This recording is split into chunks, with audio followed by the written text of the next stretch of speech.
Asal-usul bangsa Gipsi atau Roma. Apa pernah mendengar cerita teman yang jalan-jalan di Paris atau Barcelona kecopetan di tengah keramaian kota yang padat wisatawan? Sebagian besar cerita melibatkan anak kecil setempat yang menggemaskan mengajakmu berinteraksi. Anak kecil adalah salah satu distraksi populer, selain wanita lanjut usia, untuk mengalihkan perhatian turis dari barang berharga yang diam-diam berpindah tangan. Orang lokal akan menyebut mereka anak-anak Gipsi Roma.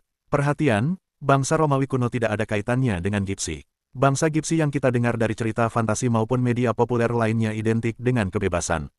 Kaum ini gemar menari, memiliki karavan, berpindah tempat sesuka hati, bahkan kadang identik dengan magis. Sepanjang milenium kedua, bangsa Gipsi tidak memiliki asal-usul yang jelas. Mereka adalah kaum pengembara yang hidup dengan berbagai cara.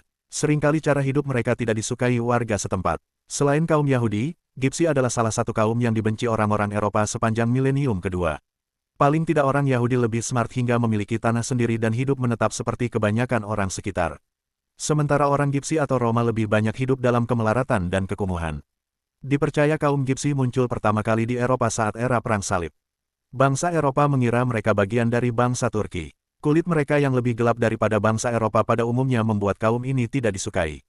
Kalau ditanya asal-usulnya pun kaum Gipsi Roma sudah lupa dari mana mereka berasal. Akhirnya muncul hipotesis bahwa mereka berasal dari Mesir kuno. Pengikut Parao, dikutuk Tuhan hingga harus hidup mengembara dari satu tempat ke tempat lain. Hipotesis ini diterima hampir seluruh bangsa Eropa bahkan oleh kaum Gipsi sendiri. Dari sinilah sebutan Gipsi berasal. Selama beratus-ratus tahun kaum Gipsi Roma dibenci bangsa Eropa dan mengalami persekusi. Kaum Gipsi adalah salah satu kaum yang mengalami genosida terstruktur di Jerman di bawah kepemimpinan Hitler. Mereka juga dikirim ke kamp seperti halnya orang-orang Yahudi Jerman. Asal-usul sesungguhnya kaum Gipsi terungkap pada masa tercerahkan di Eropa. Konon di Belanda, seorang mahasiswa dari Hungaria yang memiliki pelayan Gipsi, mengenali bahasa serupa yang diucapkan pelayannya dari percakapan mahasiswa pertukaran pelajar dari India. Mahasiswa ini menceritakan penemuannya di bar dan cerita ini terdengar oleh seorang peneliti yang rajin mengunjungi bar tersebut.